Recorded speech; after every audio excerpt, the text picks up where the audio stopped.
Ciao ciao les petits loups, bienvenue, welcome avec Taskiller 85, vous me voyez là? J'espère que tout le monde va bien encore une fois aujourd'hui. Ouais, comme vous l'avez vu, immersion encore une fois dans la Seconde Guerre mondiale, on y retourne. On y était allé une première fois avec le F4U, puis le P51D, et maintenant on y va avec le P40, la réplique du Curtiss bien évidemment. Donc on va voir s'il y a des nouveautés ou pas sur ce nouveau petit P40. En tout cas, on sait qu'on était content déjà des deux anciens modèles, voire même 3 avec le Spitfire dans cette gamme de chez eShine. Donc juste avant de commencer, bien sûr, le tirage au sort du concours permanent, c'est aujourd'hui pour savoir qui va pouvoir gagner un des deux bateaux qui étaient mis en jeu, le BT-05 et le WL-916 qu'on a vu il n'y a pas très longtemps. Et dans la prochaine vidéo, le résultat du tirage au sort pour les 3 lots qui ont été mis en jeu de l'ancien concours permanent, puisque j'ai toujours pas de nouvelles des gagnants. Donc tant pis pour eux, et tant mieux pour vous. Tout de suite, le tirage au sort du concours permanent. Donc 2 commandes tirées au sort, une du 10 juillet et une du 18 juillet. Il y a un E-Flight Nazgul et un EBT-04. Donc comme d'habitude, je vous annonce les 2 numéros de commande et je vous les affiche en même temps. Donc c'est parti, la commande du 10 juillet, c'est le 109 893 914. Et celle du 18 juillet, c'est le 109 978 911. Donc voilà, j'inscris les deux en même temps. Le premier qui reconnaît sa commande me met un message dans les commentaires très vite en me disant « Oui, c'est moi, c'est ma commande, youpi lala !» J'ai gagné. Donc voilà, bonne chance à tous. Bien sûr, à partir de mercredi prochain, si j'ai un gagnant pour un des 2 bateaux, je rajouterai un lot dans le concours permanent, vous le savez. Donc quoi de neuf sur ce petit P40? C'est toujours du gyro 6 axes, donc on va pouvoir le commander en stabilisé bien sûr, et on va pouvoir aussi le piloter en mode manuel total. Une radio 2.4, donc une bonne réception, environ 200 mètres de portée. Un moteur puissant, c'est toujours les moteurs Brushed 1020. Il est ready to fly, donc vous n'avez rien à racheter. Il se charge en USB et il va falloir environ 150 minutes pour le charger, et il est résistant au crash. Donc j'ai déjà tout sorti, on n'a plus besoin de la boîte. Hop, vous allez le recevoir dans ce polystyrène comme d'habitude, avec un petit manuel en anglais, toutes les instructions dont vous aurez besoin, mais encore une fois, vous n'en aurez plus besoin une fois que vous aurez vu la vidéo. Donc bien sûr, on va avoir, hop, le petit P40, et j'ai sorti le petit F4U qui est toujours accroché dans mon tas atelier. On va pouvoir faire un petit comparatif rapide. Moi, j'ai choisi la version avec 3 batteries. Alors rassurez-vous, ce sera mieux emballé que ça, hein. C'est que moi, ça a déjà été tout sorti, bien sûr. Donc 3 LiPo, ce sont toujours des 400 mAh en 1S, bien sûr, 3,7 V. Et au niveau des tarifs, il est actuellement en précommande à 106 € avec 2 batteries et à 109 € avec 3 batteries. Donc si jamais vous craquez pour ce petit engin, je vous conseille la version pour 2-3 € de plus, vous aurez une batterie supplémentaire, donc 3 batteries, à savoir que selon le pilotage, si vous êtes toujours à fond, bien sûr, ça durera moins longtemps, mais vous allez voler entre 10 et 15 minutes sans aucun problème, surtout si vous montez assez haut, que vous planez un petit peu, etc. Vous allez pouvoir augmenter la durée de jeu, mais un minimum de 12 à 15 minutes environ. Un petit chargeur USB et une petite fixation d'hélice de rechange. On aura les 2 trains d'atterrissage à installer. Sympa, petit changement sur les trains d'atterrissage, vous allez voir. On aura 2 hélices bipales de fournis. Donc pour info, c'est les mêmes clips que vous aviez sur le F4U. Donc si vous avez besoin d'hélices, vous allez pouvoir interchanger et commander celle du F4U pour mettre sur le P40, etc. Ça fonctionne très bien. Donc 2 hélices en bipale, et vous avez cette fois-ci une hélice en tripale de fourni également, qui est celle d'origine du P40, voilà à quoi il ressemble en vrai. Donc voilà, vous aurez 3 hélices en tout, donc même si vous en cassez ou perdez une, voire 2, vous aurez quand même moyen de voler. On n'oublie pas bien sûr la radiocommande, donc toujours la même radiocommande mode 2, avec pas de retour de force ici, donc c'est vous qui allez gérer l'accélération, et c'est plutôt pas mal puisque vous pouvez voler à faible vitesse. Par exemple, vous mettez le throttle à 20-25% ici, et vous allez voir que pendant le vol, je lâche les commandes, je le laisse comme ça, et l'avion garde son cap sans aucun problème et son altitude. Donc pour ça, c'est plutôt pas mal réglé. Sinon, 2 commandes sur le dessus, un petit interrupteur ici qui va vous permettre de lancer les acrobaties automatiques. Vous aurez juste à maintenir ce bouton, vous allez entendre un petit bip sur la radiocommande et vous mettez une direction. En fonction de la direction que vous mettrez après le bip, vous ferez des figures différentes. On a un switch également. Si c'est tiré vers vous complètement, vous serez en mode stabilisé. Donc là, je vous l'ai dit, pas de possibilité de se retourner, sauf avec le bouton de figure, bien sûr. Le mode intermédiaire ici ne vous permettra pas de faire des tonneaux, donc il va maintenir la stabilité horizontale, mais vous aurez la possibilité de faire une boucle complète avec ce mode intermédiaire. Et le mode expert, bien sûr, là vous serez en mode libre total. Donc c'est beaucoup plus compliqué. Vous n'avez plus aucune stabilisation sur la radiocommande, mais le conseil que je peux vous donner, c'est que montez assez haut dès que vous allez pouvoir passer en mode expert, et si vous avez le moindre doute, laissez un doigt sur le switch, et si vous voyez que vous perdez le contrôle, vous ramenez tout de suite le switch. Vous avez des boutons de trim ici. Pour ces 3 boutons là, vous allez pouvoir trimer sur le pitch. Donc si vous voyez que votre avion a tendance à monter quand vous ne touchez à rien, vous pourrez pitcher vers l'avant. Et pareil pour la commande des rolls ou la commande du yaw, vous allez pouvoir trimer si votre avion ne va pas droit tout simplement. Mais si vous calibrez normalement, ça se passe bien. Elle fonctionne avec 4 piles LR06. Ouais, cette fois-ci, c'est les mêmes. J'ai investi. Donc on voit ensemble le petit P40 et juste après, je vous montre la mise en route, bien sûr. Donc pas grand-chose qui change. Au niveau des dimensions, on est franchement sur la même chose. C'est un 400 mm, donc 40 cm d'envergure. Les seules modifications qu'il va y avoir, c'est sur les finitions. Vous allez voir ça. Ici, on a les trains d'atterrissage qui sont un petit peu plus hauts, avec une roue un petit peu mieux finie. On a une jante plus large et une mousse un peu plus large également. Et avant, il fallait visser ici directement, alors que cette fois-ci, ils nous ont mis un système de clips, tout simplement, et qui tient vraiment bien. Donc on a juste à venir forcer ici, tac, jusqu'à entendre le petit clips. Et voilà, donc beaucoup plus simple à mettre et à retirer si vous n'en avez pas besoin, tout simplement. L'autre chose qui va changer aussi, c'est qu'avant, si vous aviez un souci de moteur ou de cerveau, il fallait découper. Ils nous ont mis des voies accès rapides. Ici, on a un morceau de mousse qui peut se retirer et on a accès au cerveau. Donc beaucoup plus facile si on a besoin d'intervenir. Et ici, sur l'avant, on a accès directement au moteur. Donc si on a besoin de changer le moteur ou un cerveau, ce sera beaucoup plus simple sur celui-ci, même si je pense qu'il y aura quand même un petit peu de mousse à découper. En attendant, petite évolution sympathique. Les commandes se font de la même façon. Vous pouvez encore régler ici avant d'utiliser les trims. Si vous voyez que vous n'êtes pas bien aligné sur les commandes, vous allez pouvoir resserrer ou écarter ici pour pouvoir régler plus finement vos commandes. Et là, pareil sur les 4 commandes, bien sûr. Je vous dis, personnellement, j'ai pas eu besoin d'y toucher. Je touche au trim simplement sur la radiocommande si j'ai besoin de régler un petit peu. Et c'est bien plus simple. Donc, comment ça se passe pour la mise en route? Eh bien, pareil que les anciens, vous allez voir, je mets en route la radiocommande. Ensuite, on a accès à la petite trappe. On va pouvoir brancher la lipo. On l'installe à l'intérieur. On a le petit clip. On va poser notre appareil. Alors, pour faire les réglages de base, je vous conseille de poser votre appareil dans le sens du décollage, face au vent de préférence, et de vous mettre à 2-3 mètres derrière l'avion avec votre radiocommande. Pourquoi? Parce que vous allez pouvoir tout d'abord initialiser le RTH, le Retour to Home. Je vais vous l'expliquer dans le vol juste après.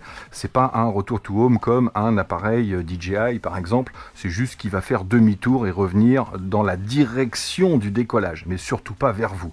Donc à n'utiliser qu'en cas d'urgence. Donc pour initialiser le RTH, c'est ce bouton de trim là qui n'est pas un bouton de trim. On va donc le pousser vers le haut jusqu'à entendre le petit bip. On pousse. Bip bip bip. Et là, il est initialisé pour le RTH. Pour le déclencher en vol, vous tirerez vers le bas une fois. Et en fait, l'avion, s'il vole dans ce sens-là, va simplement se retourner. Donc, à ne déclencher que si vous volez dans un V en face de vous. N'allez pas le déclencher si vous volez derrière vous. Car en fait, même si vous allez dans ce sens-là, lui, il va aller dans ce sens-là. Puisque c'est par là qu'il doit revenir, vous l'aurez compris, vous comprendrez mieux sur le terrain. Ensuite, on va calibrer le gyro, donc là, les 2 sticks vers l'extérieur en bas, voilà, on a un bip, et il est calibré. Donc là, une fois que vous l'avez calibré, c'est là que vous devez regarder si vous êtes bien droit au niveau des commandes. Donc ne le faites pas en soulevant bien sûr, puisque là en mode stabilisé, les ailerons vont bouger automatiquement. Donc vérifiez bien quand vous êtes à plat. Et là, soit vous utilisez, comme je vous ai montré, une petite pince ici pour venir resserrer ou écarter ces commandes-là, soit vous utilisez le trim, tout bêtement, si vous voyez que vous n'êtes pas droit. Donc une fois que vous avez réglé tout ça, on n'a toujours pas d'accélérateur ici. Il faut prendre le contrôle, donc vous allez faire haut, bas, et à partir de là, on peut décoller. On est prêt à voler tout simplement.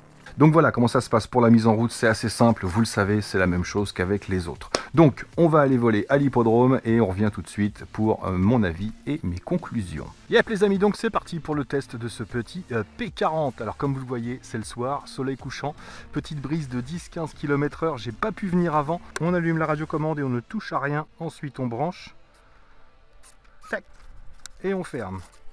Après on va le mettre bien à plat. On va calibrer d'abord le RTH. Donc pour ça, on se met bien face au vent de préférence et on pousse vers le haut.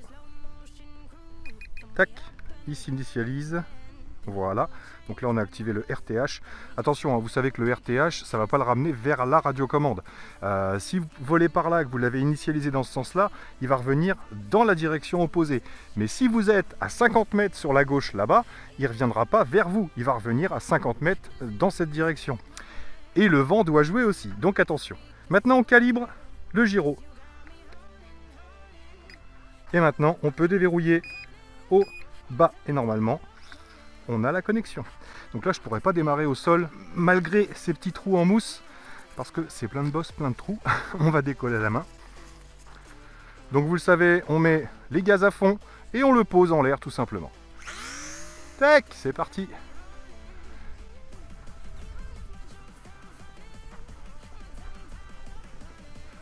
Hop, je vais pouvoir aller éteindre ma caméra. Il vole tout seul. Il est où? Il est là. Donc là, je suis bien en mode stabilisé. Donc le switch tiré vers moi. On va redescendre un petit peu. Je coupe les gaz complètement.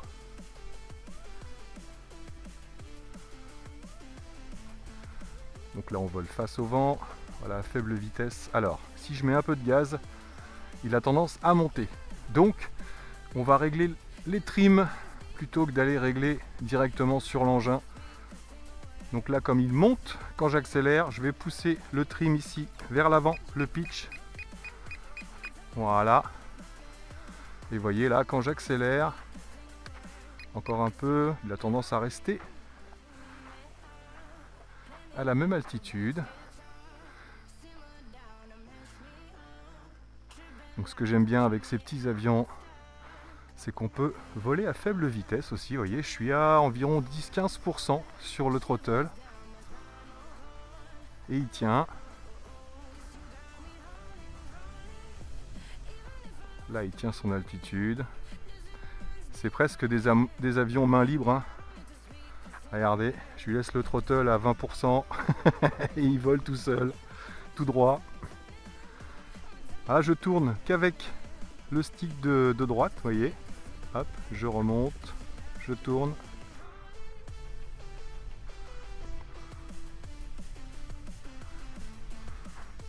Et je suis à faible vitesse, je coupe les gaz. Ah, j'ai remis trop tard. Ah, ils sont pas faits vraiment. On peut planer, hein, on peut planer, mais il faut prendre plus d'altitude que ça. Allez, c'est reparti.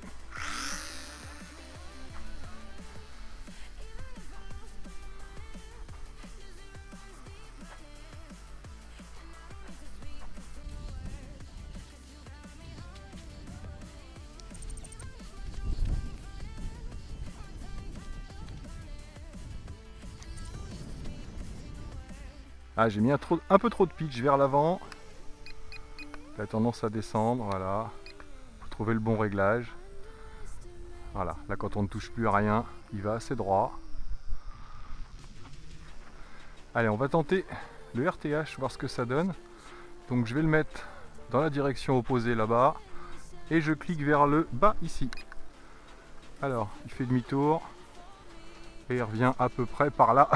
Vraiment à peu près, hein. Donc je récupère tout de suite. Vous voyez, avec le vent, il est parti plus sur le côté. Donc faites pas vraiment confiance à ce RTH, hein. C'est pas du tout un RTH de DJI. Donc là on est en mode stabilisé, ça se passe plutôt bien, c'est facile à piloter. Vous voyez, je vais tout doucement face au vent. On est presque en surplace. Et je pousse le throttle.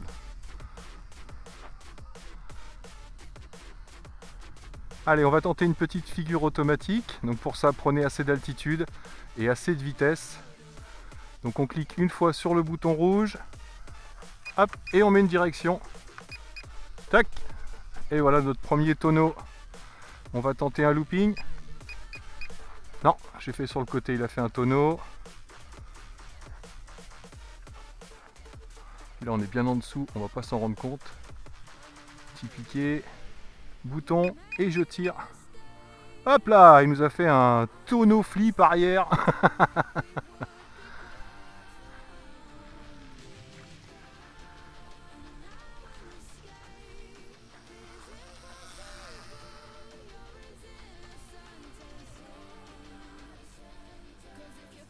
Très sympa, très sympa. Hop, je vais passer en semi-auto, donc je pousse d'un cran au milieu. Donc là on est toujours stabilisé. Je peux toujours piloter en main libre. Voilà. Je fais rien, il va tout droit, il se maintient. Donc sur les rolls, on va avoir un peu plus d'amplitude. Enfin pas sur les rolls, pardon, sur les côtés, quoi, sur les virages. Par contre, on ne pourra pas se retourner, mais si vous mettez assez vite, vous allez pouvoir tenter de tirer. Hop là. Alors là, je suis dos au vent, donc pas facile. Hop, je vais essayer de le faire face au vent. Je mets à pleine vitesse et je tire vers l'arrière. Et on tente un looping. C'était du semi-looping. Hein. Pas évident, hein. Dès qu'il y a un petit peu de vent, de toute façon, là l'idéal c'est vraiment par vent nul ce genre de petit engin. Mais quel plaisir quand même. Là, je réduis les gaz. Sur le soleil couchant, c'est magnifique.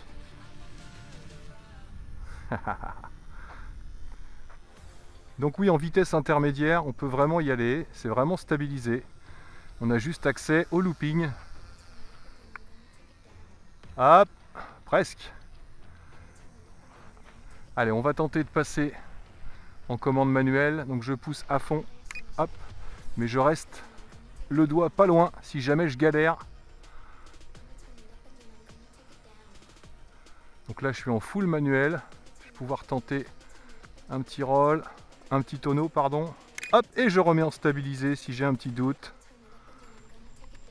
Pour récupérer nos problemos. Commencez d'assez haut hein, si vous voulez commencer manuel. Excellent. Yes. Hop, et je remets en stabilisé.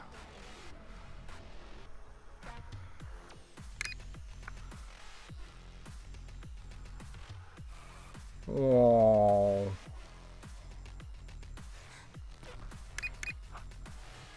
Ça peut vraiment permettre de s'entraîner. Allez, je vais essayer de redescendre. On va voler bas. Petit piqué. Et je redresse. Je ralentis le moteur. Voilà. Vous voyez, il tient quand même hein, en plané. D'ailleurs, tiens, on va se faire un petit coup de plané. On va partir d'assez haut. Et dos au vent, je coupe les moteurs. Voilà, donc là on plane. Je vais essayer de me mettre, hop, petite accélération, je me remets face au vent. Ah, il n'est pas vraiment fait pour planer hein, celui-ci.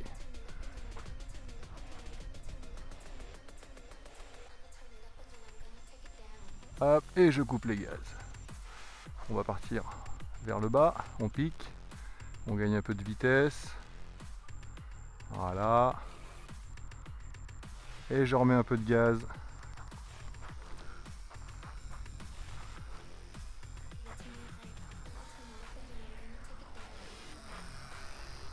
Yes. Ah, ils sont sympas quand même, hein, ces petits avions. Franchement, j'ai jamais été vraiment déçu, hein, que ce soit le P51 ou le F4U. Coupure moteur, coupure moteur. Ah, je voulais la rattraper. Ça va, l'autonomie est correcte aussi. Et c'est reparti.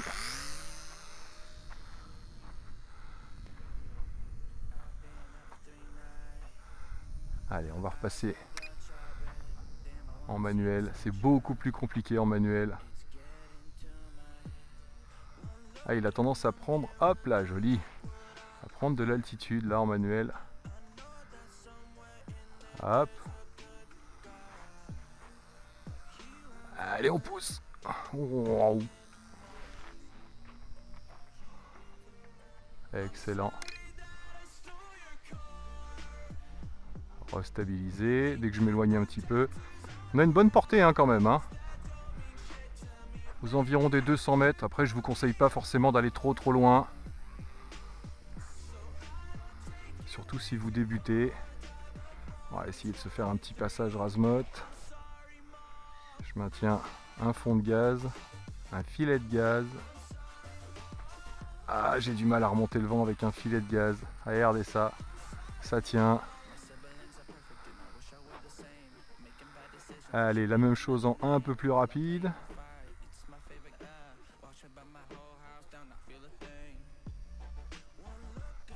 Le voilà. Ça passe. Bouton, figure, hop là.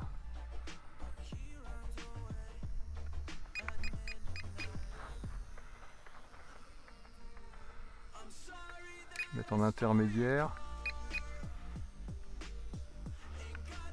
Oh, je vous cassez le cou.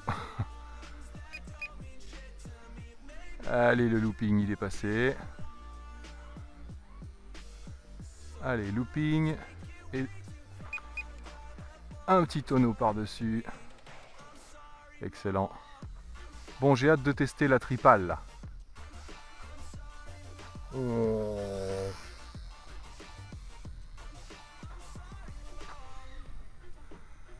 Ça va, hein, un petit peu de vent, mais il tient. Hein.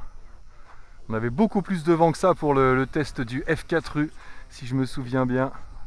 Ah, on le voit bien là, hein, avec le soleil.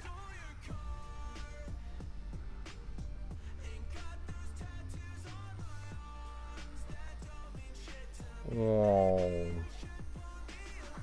Oh. Excellent. Ah, c'est sympa le mode semi-accro en fait. C'est pas semi-accro, c'est intermédiaire. Bon allez, on va se poser et on va essayer la petite tripale, voir si ça change quelque chose. Ouais. Allez, j'installe la tripale. Franchement, il a une autre tronche. Hein. Voilà, là ça ressemble au vrai.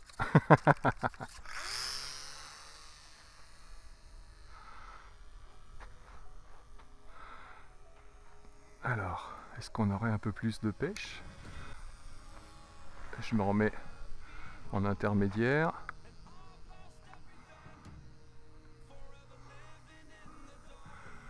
Ouais, j'ai l'impression qu'on a un petit peu plus de puissance.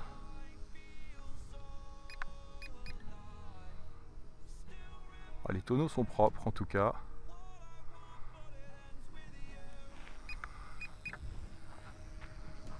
Là je l'ai fait à mi-throttle, à mi-gaz.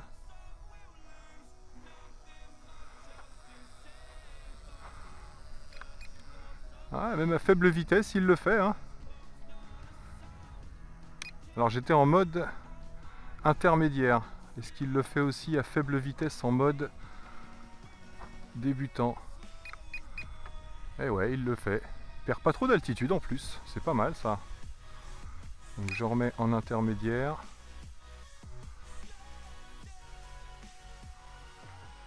Oh, je suis pas sûr qu'on gagne de la vitesse. Hein. En même temps, j'aurais peut-être dû changer la lipo. Parce que là, je pense que je suis plus à pleine puissance. Allez. Je vais mettre la lipo toute neuve. On va voir si ça change quelque chose. Ah non, dommage. C'est vrai que si je change d'hélice au bout de 12 minutes ou 15 minutes, avec une lipo toute pérave, je configure pas le RTH, je m'en fiche un peu. Allez, bon vent. Ah, Si, j'ai un peu plus de pêche tout de suite. Avec une batterie neuve.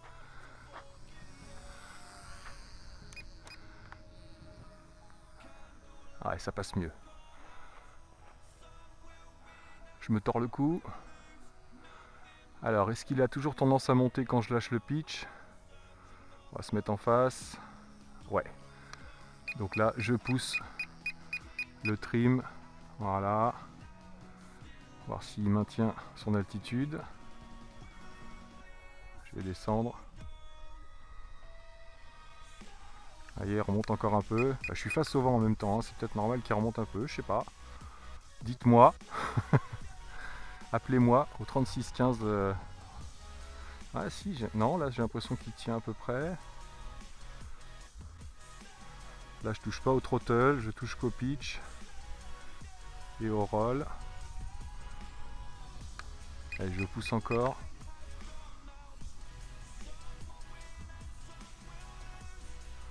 Ah, et là il a tendance à descendre. Mais face au vent, il remonte, c'est ça. Alors que dos au vent, il a tendance à redescendre.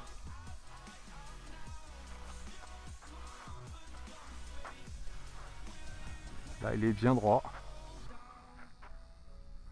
Je le tourne juste avec le roll.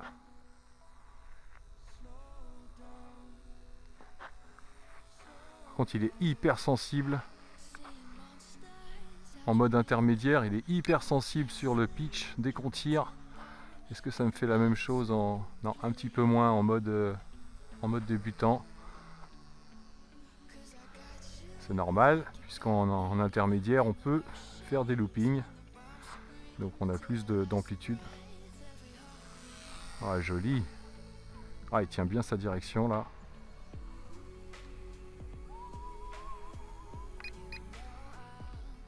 Yes, même à basse altitude, hein, ça tient. Regardez ça, superbe.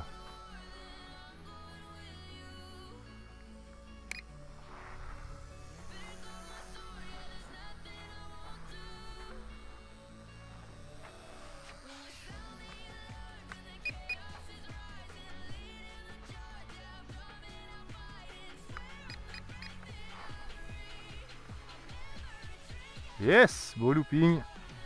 Il avait de la vitesse. Je vais repasser en mode manuel.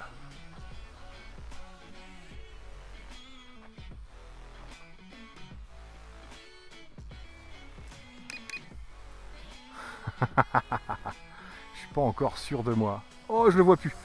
Avec le soleil en face. Allez, on grimpe.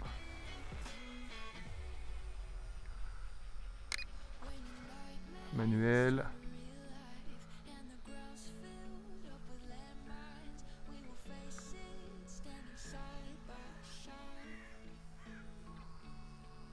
Un petit looping en manuel. Waouh. Tonneau.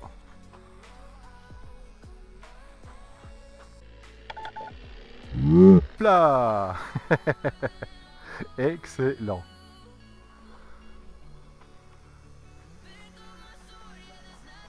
Alors, à faible vitesse avec cette hélice tripale, qu'est-ce que ça donne? On va redescendre à notre niveau.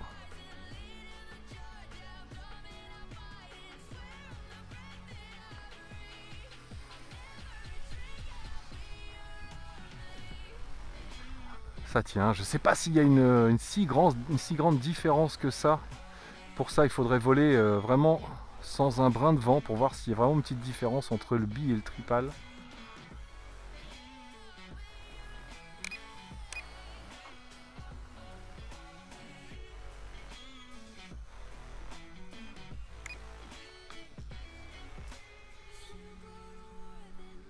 Waouh.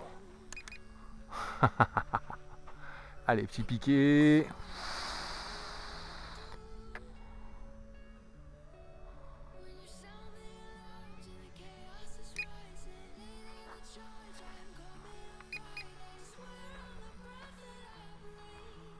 Bon, fun, hein.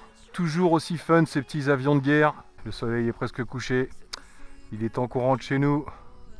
Bon, ben, on n'aura rien appris de nouveau avec ce P40. bah juste que ça marche quoi. C'est pas mal pour les débutants. Par contre, vous attendez pas à trop d'effets planés. Allez, je réessaye un petit coup, je vais monter assez haut. Je vais le mettre dans le vent. In the wind. Voilà. Et on va lâcher les gaz. Voilà, là on plane. Vous voyez, il a tendance à piquer dès que la vitesse se réduit trop. Allez, on va se poser, il va commencer à faire noir. Mais il fait bon là. La petite brise. Là il doit faire 19-20 degrés. C'est super agréable. Allez, je tente une approche. Je mets un filet de gaz. Ah ah ah ah ah, ah boum. Approche ratée. Allez, on se retrouve au Taz Atelier. Donc voilà les amis pour le test de ce petit P40, eh bien j'ai envie de dire sous le soleil, rien de nouveau, ça vole aussi bien que les anciens, le F4U, le P51, quelques petites nouveautés, vous l'avez vu, surtout pour la maintenance j'ai envie de dire, mais sinon pas grand chose de neuf, et également cette petite hélice 3 pales. Alors personnellement, j'ai pas senti la différence entre la 2 et la 3 pales. J'avais une petite brise de 10-15 km/h, mais j'ai rien senti. Voilà. Pour moi, il n'est pas assez précis, j'ai envie de dire, pour avoir une grosse différence entre le bipale et le tripale. Selon moi, les deux fonctionnent aussi bien. L'avantage, j'ai envie de vous donner un conseil. Volez en bipale, vous en avez deux de rechange, et pour le poser sur l'étagère, mettez-lui la tripale, tout simplement, qui est l'hélice originale de ce petit Curtiss. Voilà, donc sinon, bah écoutez, moi je peux que vous le conseiller. Si le prix vous convient et que vous avez envie d'un petit avion comme ça, bah n'hésitez pas. Soit vous voulez faire de la concurrence parce que vous avez déjà un des deux anciens, voire les deux anciens modèles, et que vous voulez vous éclater entre potes. Et là, c'est sympa d'avoir les 2-3 modèles différents qui existent. Soit vous n'avez jamais piloté un avion et vous allez pouvoir débuter par celui-ci. Comme vous l'avez vu, il résiste au crash sans aucun souci. N'allez pas vous prendre un mur de plein fouet, bien sûr, parce que là, je donne pas cher de la peau de l'hélice ou autre, mais si vous tombez normalement dans les herbes ou en chute basique, j'ai envie de dire, vous risquez pas de l'abîmer. Voilà, moi j'en ai fait voler plusieurs fois, je me suis croûté plusieurs fois et ça marche vraiment bien, ça résiste bien. Donc voilà, un petit avion qui est très sympa en mode stabilisé, en mode intermédiaire, c'est fun aussi. Vous allez pouvoir activer la fonction acrobatie et ça c'est plutôt rigolo pour un débutant, et vous allez pouvoir tester un petit peu l'accro, mais là je conseille pour ceux qui veulent réellement voler en mode manuel avec ce genre de petit appareil, c'est de le connecter à une autre radiocommande, parce que là je sais pas si ça vient de la radio ou si c'est l'avion, mais pour moi il est un petit peu léger pour avoir vraiment une très bonne réaction sur les commandes en mode libre. C'est pas facile du tout, on y arrive, hein, vous l'avez vu dans mon vol, on arrive à faire quelques petites figures, et surtout à tout moment on peut récupérer le mode stabilisé, et c'est là l'intérêt de ce petit avion là. Donc voilà, pas un truc de malade, mais génial parce que ça vole rapidement, ça vole assez longtemps, ça vole plutôt pas mal, on peut l'emmener un peu partout parce que c'est une petite envergure, c'est pas comme un avion qui fait 1,50 m de large, donc plein de petits avantages sur ces petits avions là, même si c'est pas le top niveau, ça on le sait. Donc voilà les amis, j'espère que cette petite vidéo vous aura plu, et puis moi là-dessus il me reste plus qu'à vous dire surtout, portez-vous bien, prenez soin de vous et des autres, et à très bientôt dans mes vidéos. Allez, ciao ciao. Allez, c'est parti avec 3 parapluches. Largage, envoi. C'est parti. Let's go. Ah, il y en a deux qui sont chez Cro. Non, ça y est. Les 3 sont ensemble. Ah ouais, ils sont un peu tenus. Ah, mauvaise idée. Mauvaise idée, ils vont se tuer. Excellent. Dans le coucher de soleil, c'est magnifique.